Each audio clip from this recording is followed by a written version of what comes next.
What's up, guys? Welcome back to my channel. I'm a little bit emotional today because I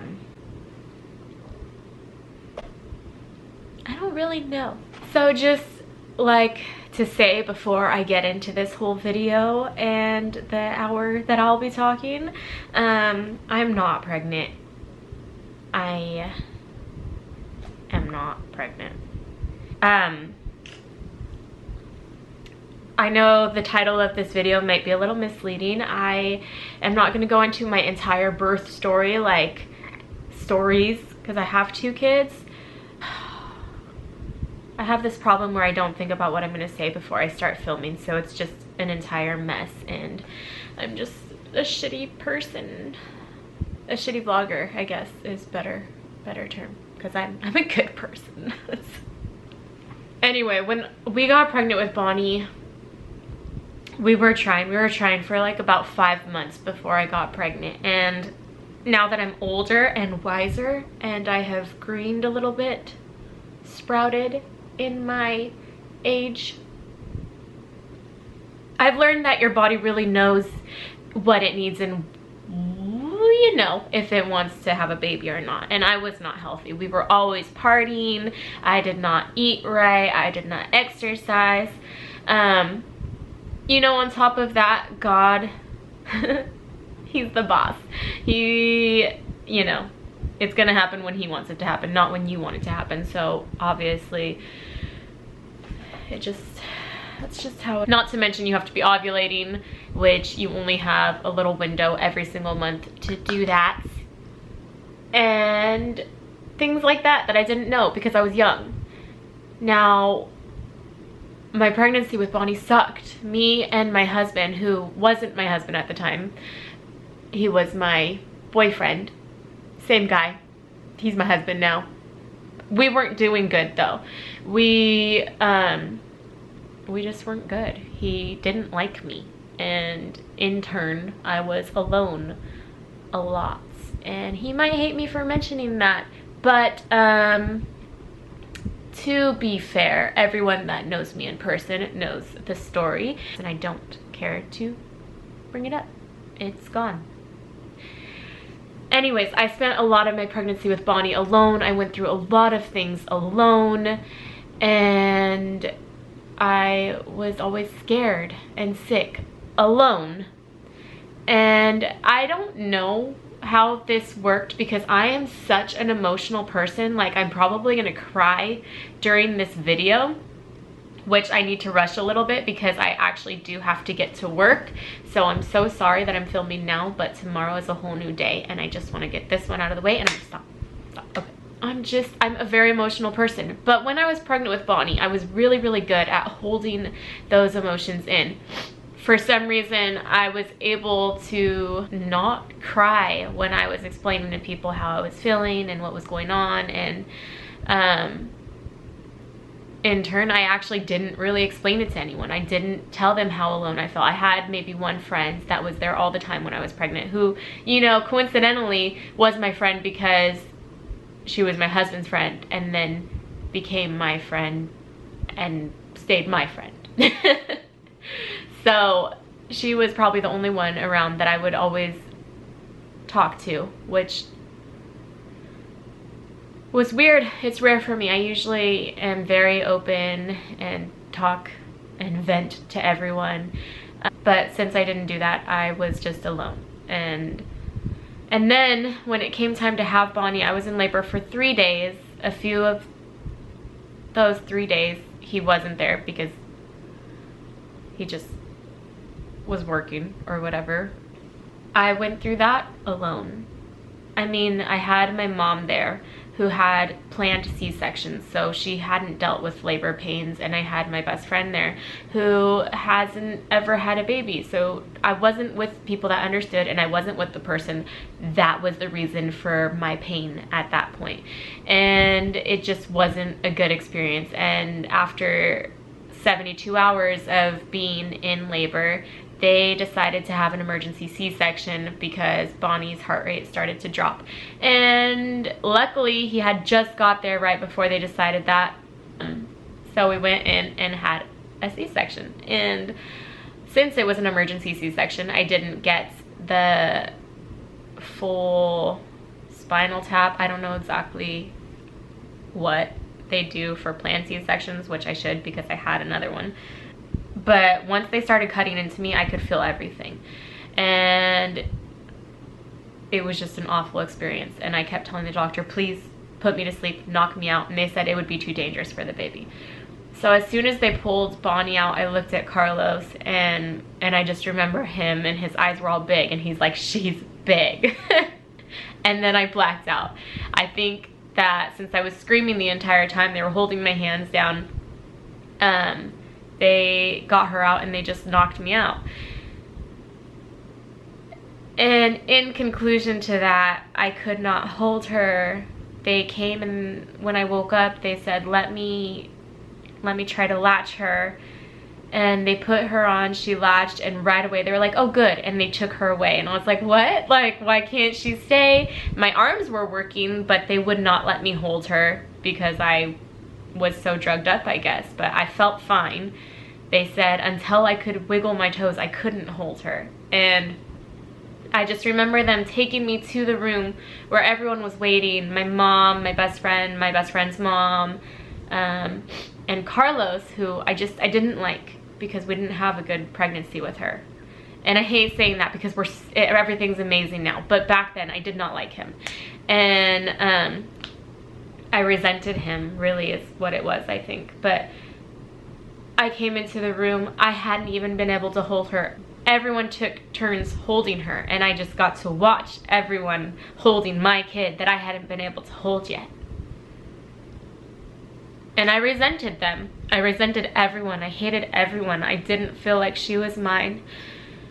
And people talk about postpartum depression, and you think, oh, you know, it's just depression.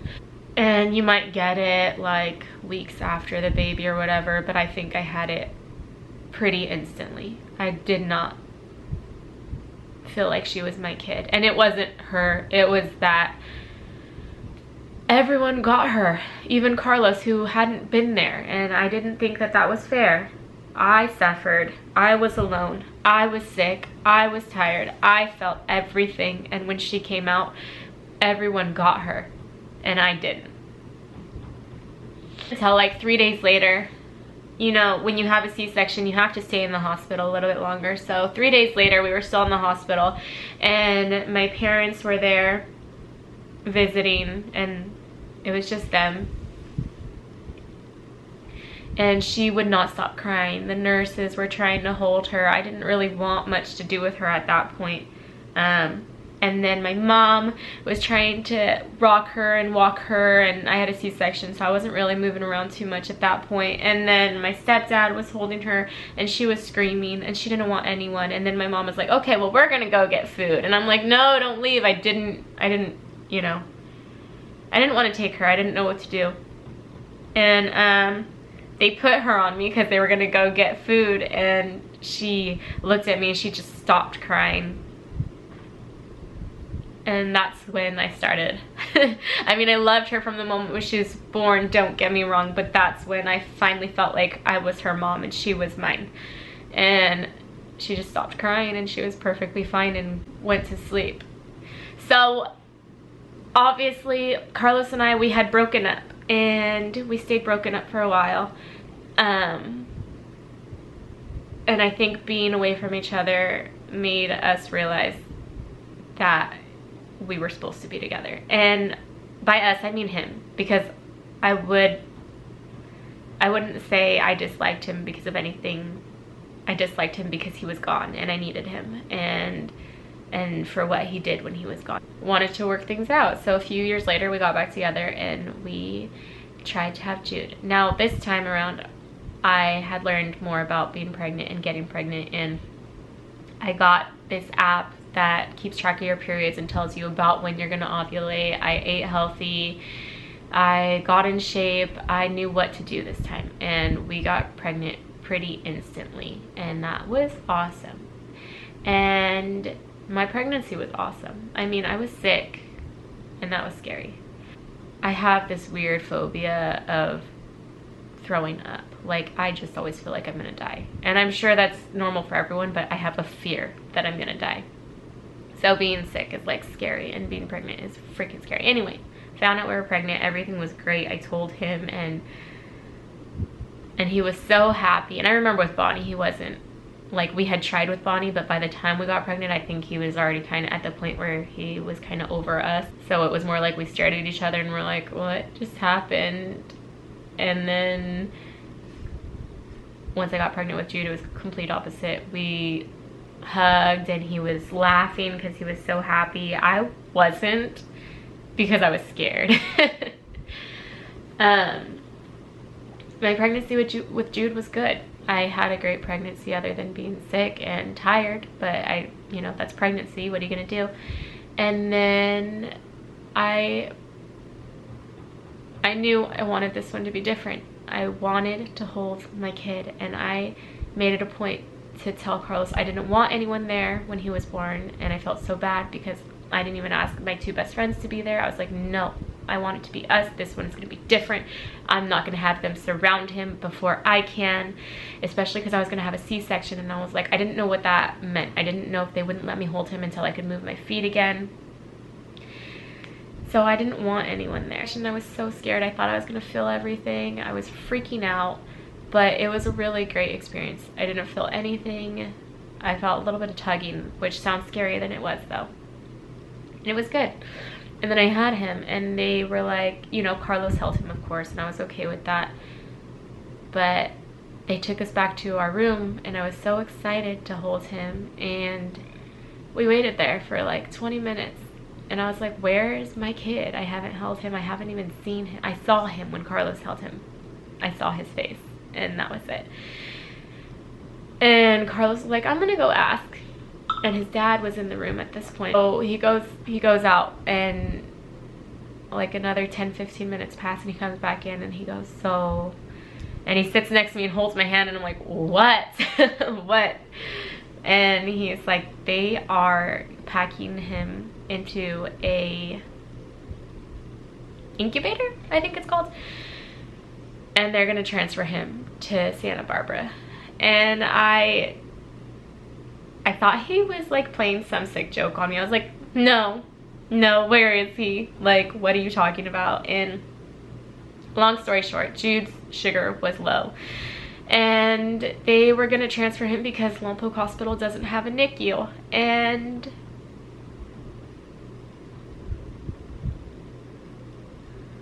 they had said they would bring him by so I could see him, and when they brought him, he was already in that little box that they were gonna transfer him in. I couldn't hold him, couldn't even touch him. I just got to look at him. But I guess that's kind of what I get for expecting that I could call the shots and that it wasn't on God. Because it's not really your choice what you get to do. You don't get to plan how it's gonna be. You are not the boss, God is the boss, and that's just that. So I didn't get to hold him. Everyone went to go meet him the day he was born in Santa Barbara while I was stuck in Lompoc. This time I didn't even get to watch them meet my kid.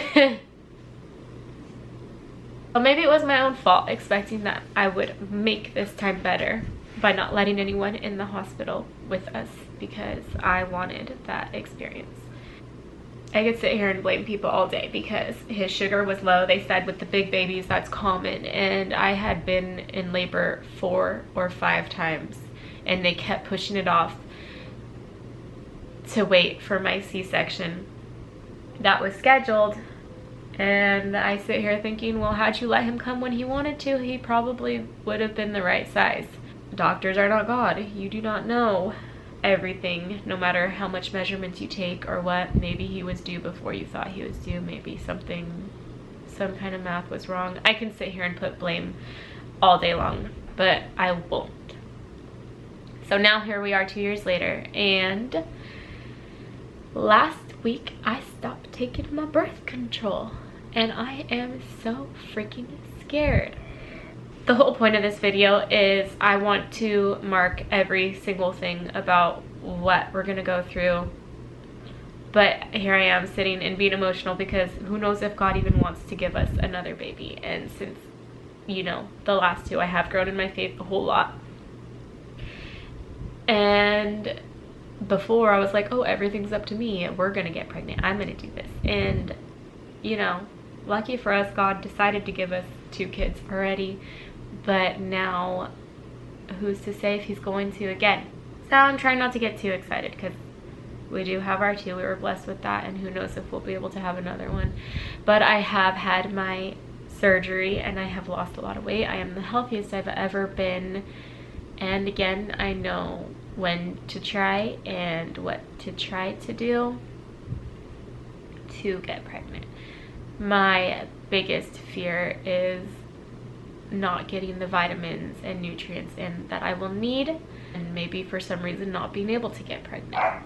So I've been off my birth control for a week now. I have had my full period, not to give you too much information, and I have downloaded the Woman's Log app, this one right there. And in that app you put when you have your period, those dates, and you can put symptoms you have every day, not just the period days.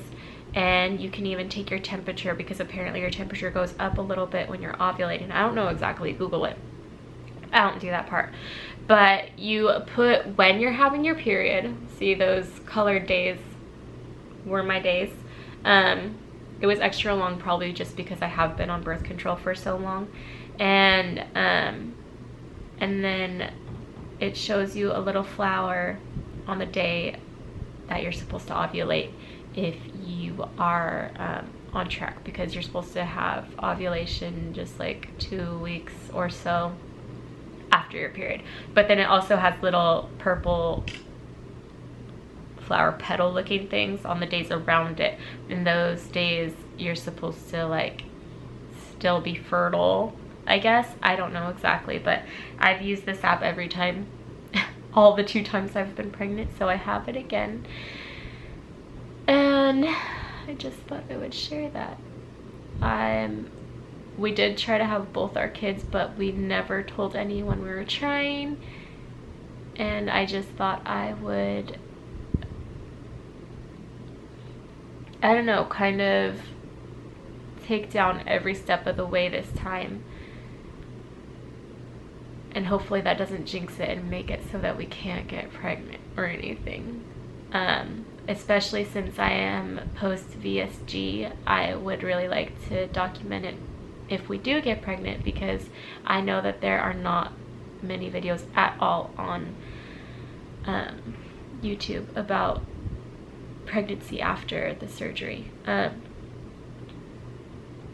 really scared because I've heard polar opposites on how it is after the surgery. Some people say that it was perfect, that they had no problem, and that they didn't keep most of the weight. And then I've heard a few people say that they just could not get the vitamins and nutrients in, and they had to keep going to the hospital, and that is the scariest thing to me.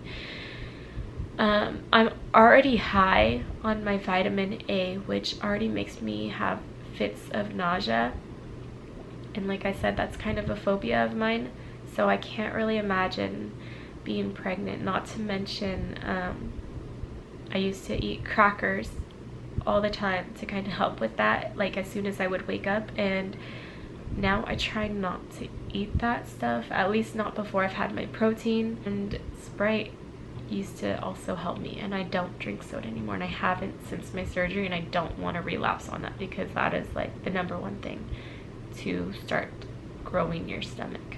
And selfish as it is, I am so scared to, I mean, you're gonna gain weight, I know you're gonna gain weight, but to not be able to lose it again because of everything I've gone through trying to lose all the weight. I am terrified. But I'm also like, I want one more kid. Like, I want one more. Anyways, so I just wanted to document it. I thought I would go through my 2 previous experiences just to get them out there in hopes that this one, at least the birth experience, not the whole pregnancy experience, like, I just want it to be better. So maybe, you know, putting it into the universe or letting everyone know. I don't know. I don't know why I felt like I needed to share. But yeah, I will be ovulating next week, so wish me luck. Bye, guys. I live inside my own world of make-believe. Kids screaming in the cradles, profanities. I see the world through ice covered in ink and bleach. Cross out the ones